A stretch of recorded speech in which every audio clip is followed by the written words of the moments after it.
in association with Bhushan Jewellers, Solan. प्रधानमंत्री नरेंद्र मोदी ने आज नई दिल्ली में नीति आयोग की गवर्निंग काउंसिल की छठी बैठक की अध्यक्षता की।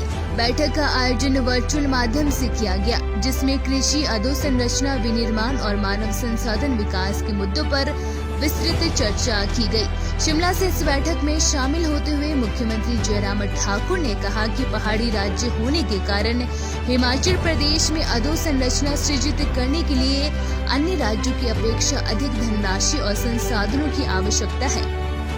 देखिए, जहाँ तक हिमाचल प्रदेश के संदर्भ नीति आयोग में अपना पक्ष रखना था, वो हमने जोरदार ढंग से रखा है। प्रमुख रूप से एक तो ये है कि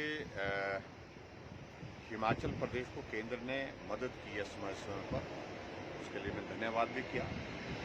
450 करोड़ जो इंटरेस्ट फ्री हिमाचल प्रदेश को, जिसको 50 सालों में वापस करना है, उसके लिए भी धन्यवाद किया।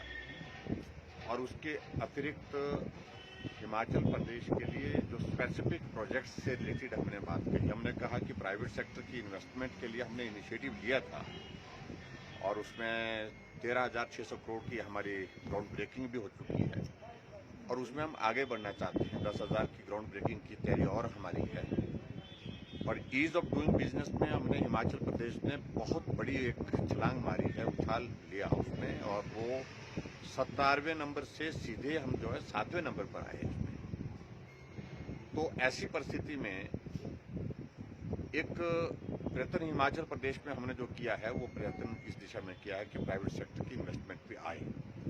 और उसी तरह से हिमाचल प्रदेश में हमारा जो बल्क ड्रग फार्मा हब, उसके संदर्भ में बात कही, और उसके साथ में नालागढ़ बद्दी में हमारे मेडिकल इंस्ट्रूमेंट का जो एक मैन्युफैक्चरिंग का एक इन्वेस्टमेंट का एक स्कोप है, वो भी वहाँ पर मिल जाए। और इलेक्ट्रॉनिक्स डिवाइसेस को बनाने के लिए भी एक तीसरी हमने 3 चीज़ों को लेकर के प्रमुख रूप से हमने बात की है, और मुझे उम्मीद है कि इसमें हम कुछ बेहतर करने की परिस्थिति में होंगे। कांग्रेस संघ ब्रिगेड सेवा दल सहित कांग्रेस के अन्य संगठनों ने आज पेट्रोल डीजल की कीमतों में लगातार हो रही वृद्धि के खिलाफ धरना प्रदर्शन किया। इस दौरान उन्होंने रस्सी से गाड़ी को खींचा और उपायुक्त कार्यालय तक रोष रैली निकाली। मोदी सरकार को तुरंत बड़ी कीमतों को कम करने की मांग की। कांग्रेस यंग ब्रिगेड सेवा दल जिला शिमला अध्यक्ष वीरेंद्र बांसटू ने कहा कि आज पेट्रोल डीजल की कीमतें आसमान छू रही है। अगर ऐसे ही कीमतें बढ़ती रही तो आने वाले समय में सभी को ऐसे ही गाड़ियां खींचनी पड़ेगी। पेट्रोल डीजल की कीमतों में वृद्धि से सब्जियों सहित अन्य खाने पीने की कीमतें भी बढ़ गई है। उन्होंने कहा कि प्रदेश सरकार को पेट्रोल डीजल पर वैट कम करना चाहिए ताकि महंगाई पर लगाम लगाई जा सके। सरकार को महंगाई पर लगाम लगाने के लिए कदम उठाने चाहिए। अगर ऐसा नहीं होता है तो कांग्रेस महंगाई के खिलाफ आंदोलन जारी रखेगा। गाड़ी आपको पीछे करनी पड़ रही है, गाड़ी में तेल नहीं है क्या? भाई साहब, हम ये दिखाना चाहते हैं, हम पूरे देश को, पूरे प्रदेश को ये जताना चाहते हैं कि जिस प्रकार पेट्रोल डीजल की कीमतें आए दिन आसमान छू रही है, तो एक दिन ये नौबत आएगी, बहुत जल्दी आने वाली। ये एक दिन की बात नहीं है, बहुत जल्द आने वाली है कि जब सब लोगों को अपनी गाड़ियां खींच के इस तरह से करनी पड़ेगी या घर पे चुपचाप से रखनी पड़ेगी, क्योंकि खाने के लिए जो खाद्य सामग्री इतनी महंगी हो चुकी है। डीजल और पेट्रोल के दाम जैसे बढ़ते हैं, गैस सिलेंडर के दाम जैसे बढ़ते हैं, जैसे कि आप देख रहे हैं, चाय के दाम भी 15 रुपए पहुंच चुके हैं। जो नॉर्मल खाद्य सामग्री, समोसा, परांठा, सबके दाम 20 से 30% बढ़ा दिए गए हैं। तो हम ये जताना चाहते हैं सरकार को, जल्द से जल्द ये कीमतें वापस ली जाए। पेट्रोल डीजल पे प्रदेश सरकार तो ये कर सकती है कि कम से कम एक्साइज ड्यूटी उस पर कम करे, ताकि प्रदेश के लोगों को राहत मिले। पांवटा साहिब में 350 किलो नशीला चूरापोस्त बरामदगी मामले में पुलिस को बड़ी सफलता मिली है। पुलिस ने मामला उजागर होने के 1 सप्ताह बाद 3 लोगों को गिरफ्तार किया है। चूरापोस्त तस्करी के आरोप में मोहम्मदी बुदराम व ट्रक मालिक अजमेर को गिरफ्तार किया गया है, जिस ट्रक से चूरापोस्त पकड़ा गया था। हालांकि उसका ड्राइवर अभी फरार चल रहा है। दरअसल 11 फरवरी को पुलिस ने हरियाणा हिमाचल बॉर्डर पर बहराल नाके के नजदीक एक ट्रक को जांच के लिए रोका था। ट्रक की जांच की गई तो इसके अंदर लगभग 200 किलो चूरापोस्त बरामद हुआ। इसके कुछ घंटों बाद पुलिस ने इसी क्षेत्र में जंगल के भीतर से लगभग 150 किलो चुरापोस्त की बोरियां बरामद की थी। इतनी बड़ी मात्रा में चुरापोस्त मिलने के बाद तस्कर फरार हो गए थे। उधर पुलिस ने बढ़ते दबाव के बीच एसआईटी गठित की। एसआईटी ने 4 दिनों की कड़ी मेहनत के बाद तीनों आरोपियों को गिरफ्तार कर लिया है, जबकि फरार ड्राइवर की तलाश की जा रही है। पांवटा पुलिस ने 11 फरवरी को 2 क्विंटल भुक्की पहले एक ट्रक से सूचना के आधार पर बरामद की थी और उसके बाद उनको डे टाइम में जब हम सर्च ऑपरेशन कर रहे थे अभियुक्तों को गिरफ्तारी के लिए, तो उसी दौरान उनको फर्दर उससे स्पॉट्स थोड़ा नीचे भी 1.5 क्विंटल भुक्की और मिली थी।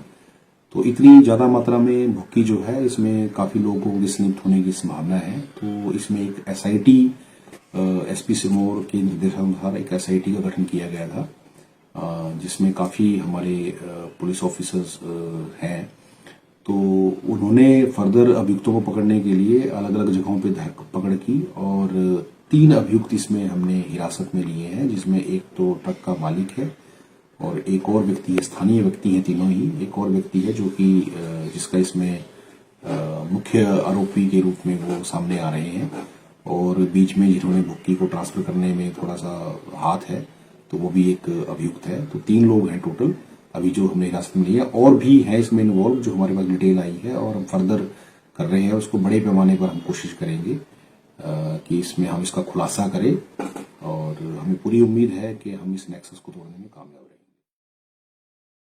भाजपा कार्य समिति की बैठक पर कांग्रेस प्रदेश अध्यक्ष कुलदीप राठौर ने सवाल उठाए हैं। उन्होंने कहा कि महंगाई से निपटने के बजाय भाजपा को मिशन रिपीट की चिंता सता रही है। उन्होंने कहा कि देश में महंगाई चरम पर है, ऐसे में जनता को राहत देने के बजाय भाजपा की सरकारें फिजूल खर्ची में लगी है। किसान आंदोलन पर बोलते हुए राठौर ने कहा कि लाखों की संख्या में लोग आंदोलन में शामिल हो रहे हैं। ये कानून किसान के हित में नहीं है, बल्कि पूंजीपतियों के हित में है। शिमला में 23 को गुम्मा से छैला तक पद यात्रा कर किसानों को जागरूक किया जाएगा। हमें आशा थी कि इस कार्य समिति में प्रदेश से जो जुड़े मुद्दे हैं उन पे विचार विमर्श होगा। ऐसा कुछ नहीं हो। अच्छा होता अगर इसमें मंथन होता इस बात को लेकर कि हिमाचल प्रदेश में जो महंगाई बढ़ रही है, हालांकि पूरे देश में बढ़ रही है, हम भी ये छूते नहीं है, उस पर चर्चा होती। उस पर कोई चर्चा नहीं हुई। इस महंगाई को रोकने के लिए सरकार क्या उपाय कर रही है इसके बारे में चर्चा होती, लेकिन चर्चा नहीं हुई। प्रदेश में बेरोजगारी बढ़ रही है, इस बेरोजगारी को रोकने के लिए सरकार क्या उपाय करने जा रही है इस पर चर्चा होती है, नहीं हुई। दिल्ली में चल रहा किसान आंदोलन के समर्थन में कांग्रेस खुलकर सामने आई है। शनिवार को जिला मुख्यालय के एमसी पार्क पर जिला कांग्रेस कमेटी ने जिला अध्यक्ष राणा रंजीत सिंह और सदर के विधायक सतपाल सिंह रायजादा के नेतृत्व में केंद्र सरकार के खिलाफ किसान आंदोलन और देश में बढ़ती महंगाई के मुद्दे को लेकर जोरदार प्रदर्शन किया। कांग्रेस ने आरोप जड़ा है कि केंद्र की मोदी सरकार देश के हर वर्ग को कुचलने पर आमदा हो गई है। पूर्व यूपीए सरकारों के समय महंगाई के मुद्दे को लेकर सड़कों पर उतरने वाली भाजपाई अब ढूंढने से भी नहीं मिल पा रहे हैं। कांग्रेस ने जताया है कि यदि केंद्र सरकार ने देश में बढ़ती महंगाई पर जल्द लगाम ना कसी तो एक जन आंदोलन खड़ा करके केंद्र सरकार को घेरने का काम किया जाएगा। आज का जो विरोध प्रदर्शन है वो किसानों के हक में है। जिस तरीके से मोदी सरकार ने किसान 3 महीने से दिल्ली में डेरे डाले बैठा हुआ है, उसके खिलाफ हम मोदी सरकार के खिलाफ हम आवाज़ उठा रहे हैं, क्योंकि मोदी सरकार किसानों की ना सुनकर और जिस तरीके से किसानों को उग्रवादी बनाया जा रहा है और जो भी मोदी सरकार का विरोध करता है वो आज के टाइम में पाकिस्तानी या देशद्रोही कहलाता है। आज हम मोदी सरकार के खिलाफ एकजुट होकर किसानों के हक में ये प्रदर्शन कर रहे हैं। पुलवामा शहीदों को याद करते हुए नशा जागरूकता संदेश देने के मकसद से ऐतिहासिक चौगान मैदान में दौड़ का आयोजन किया गया, जिसमें बड़ी संख्या में युवाओं ने हिस्सा लिया। इस दौड़ का आयोजन रेणुका जी स्पोर्ट्स एकेडमी से जुड़े युवाओं द्वारा किया गया। मीडिया से बात करते हुए आयोजकों ने बताया कि पुलवामा शहीदों को याद करने के साथ साथ उनका मकसद है युवाओं में बढ़ती नशे की प्रवृत्ति को रोकने के लिए युवा अपना सहयोग दे। उन्होंने कहा कि दौड़ में पहुंचे युवाओं से अपील की जा रही है कि युवा नशे की तरफ नहीं बल्कि खेलों की तरफ जाए, अपने आप को स्वस्थ बनाएं।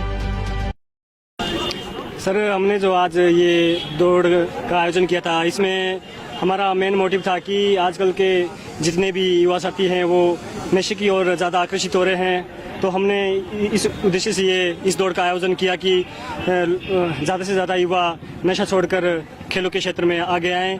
इसके लिए सरकार ने भी काफ़ी अच्छी योजनाएं हमारे समक्ष दी हैं, जैसे कि मोदी जी ने फिट इंडिया योजना को भी अभी लागू किया है। तो हम सभी नौजवान साथियों से अनुरोध करना चाहेगी कि वो ज़्यादा से ज़्यादा संख्या में रेस ही नहीं अपितु सारी खेल जगत की सारे खेलों को खेलें और खेलों को अधिक बढ़ावा दें अपने जीवन में। धन्यवाद सर।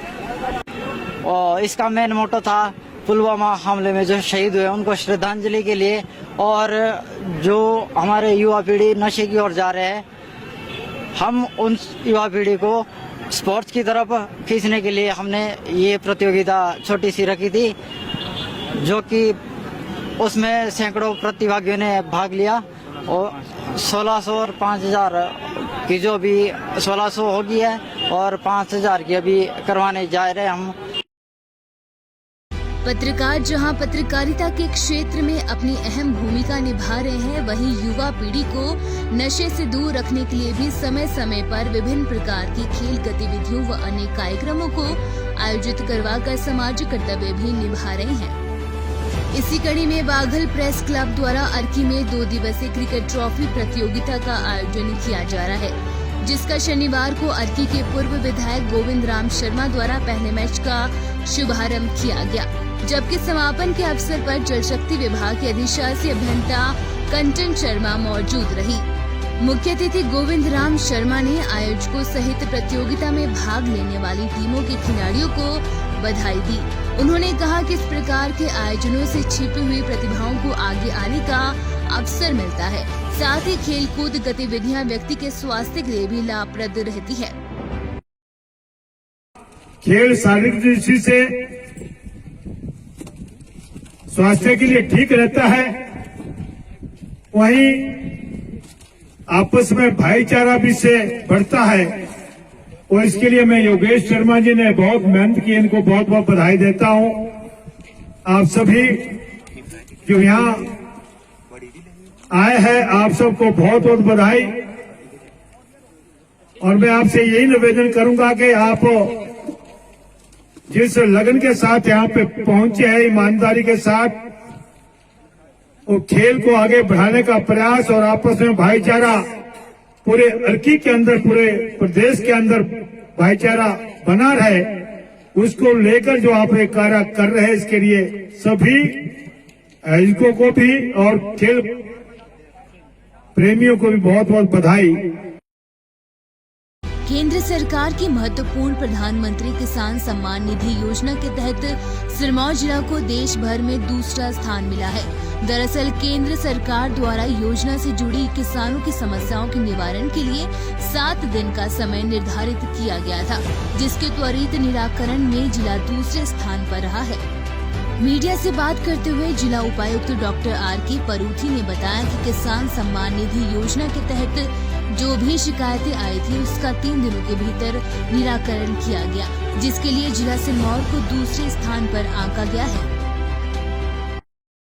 किसान सम्मान निधि योजना जो भारत सरकार की योजना लघु और सीमांत किसानों के लिए है, इस स्कीम के अंतर्गत जिला सिरमौर में 59,430 किसान हैं, जिनको 1 वर्ष के लिए 6,000 की राशि उनके अकाउंट में ट्रांसफर की जाती है। जो ग्रीवेंस रिड्रेसल मैकेनिज्म है कि किसानों को इस योजना से संबंधित अगर कोई भी शिकायत है, उसके लिए भारत सरकार ने 7 दिन का समय निश्चित किया हुआ है। जिला सिरमौर इस श्रेणी में देश भर में दूसरे स्थान पे आया है। हमारा जो एवरेज जो शिकायत निवारण का समय है वो 3 दिन है। 3 दिन में सारी समस्याओं को निराकरण कर रहे हैं और हमारे पास इस स्कीम से रिलेटेड किसानों की कोई भी समस्या, कोई भी उनका ग्रीवेंस लंबित नहीं है।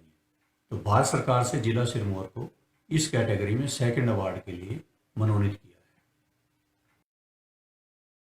हिमाचल प्रदेश खादी एवं ग्रामोद्योग बोर्ड के उपाध्यक्ष पुरुषोत्तम गुलेरिया ने ऊना में पत्रकार वार्ता को संबोधित करते हुए जहां केंद्र और प्रदेश की भाजपा सरकारों की कल्याणकारी योजनाओं का लोगों को लाभ मिलने का दावा किया, वहीं हिमाचल में 2022 के विधानसभा चुनावों में भाजपा की सरकार रिपीट होने की भी बात कही। गुलेरिया ने कहा कि कांग्रेस के नेता सुर्खियों में बने रहने के लिए जनता को गुमराह करने वाली बयानबाजी कर रहे हैं, जबकि कांग्रेस अपने अस्तित्व की लड़ाई लड़ रही है। गुलेरिया ने कहा कि प्रधानमंत्री नरेंद्र मोदी द्वारा अंतर्राष्ट्रीय मंचों पर हिमाचल प्रदेश के उत्पादों की ब्रांडिंग करने से हिमाचल के लोकल और ट्रेडिशनल कारीगरों का काम काफी बड़ा है। गुलेरिया ने कहा कि केंद्र और प्रदेश की भाजपा सरकारों द्वारा चलाई जा रही योजनाओं के चलते छोटे छोटे कारोबारी आर्थिक रूप से मजबूत हो रहे हैं, वहीं खादी बोर्ड भी सुदृढ़ हो रहा है। विपक्ष को कुछ न कुछ कहना होता है और विपक्ष आज एक स्टेटमेंट देगा, महीने के बाद उनकी दूसरी स्टेटमेंट आ जाती और 3 महीने के बाद उनकी 5 स्टेटमेंटें बदलती। वो इसलिए बदलती क्योंकि उनके पास कोई मुद्दा नहीं है। वो मुद्दा तलाशने की कोशिश करते हैं, मुद्दा पकड़ने की कोशिश करते हैं, उस मुद्दे में कोई जान मिलती नहीं है, फिर वो दूसरा मुद्दा तलाशते हैं। यानी कि अभी मैं एक छोटा सा उदाहरण देता हूँ आपको। कोरोना काल है। कोरोना काल में हिमाचल प्रदेश में भारतीय जनता पार्टी के कार्यकर्ताओं ने घर घर जाकर अपनी जान को जोखिम में डालकर लोगों की सेवा की, लोगों की सेवा में डटे। कांग्रेस ने क्या किया? कांग्रेस के कार्यकर्ताओं ने, मेरे बैग में पड़ा है, 12 करोड़ रुपए का बिल अपने केंद्रीय कार्यालय को भेजा हिमाचल से इनके अध्यक्ष ने कि ये हमने इतने इतने सैनिटाइज़र बांट दिए, इतने इतने हमने राशन किट बांटे, इतने हमें PPE किट दिए, जबकि धरातल पर तो कुछ नहीं था। इनको केवल आलोचना करने के सिवाय कुछ मिलता नहीं है। मुद्दा तलाशते हैं, वो मुद्दा महीने में छूट जाता, फिर दूसरा मुद्दा तलाशते हैं। जिस तरह इनका केंद्रीय नेतृत्व है उसी तरह यहाँ प्रदेश नेतृत्व है। इनकी तो अपने नेतृत्व में अस्तित्व की लड़ाई ये आपस में लड़ रहे हैं वास्तव में। पिया तो रखे साया अभिमान, पिया तो बीती यादों से नाता सहेजना सीखा, हाथ थाम कर जिनके चलना सीखा, गिरने लगती जब तो उनसे संभलना सीखा।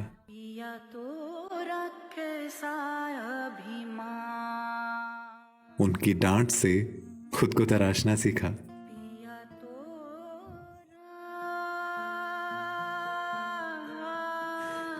घर से दूर होकर भी दिल को हमेशा यह एहसास रहता है, उनका प्यार और फिक्र हमेशा मेरे साथ रहता है। भूषण ज्वेलर्स, अनमोल रिश्तों के लिए।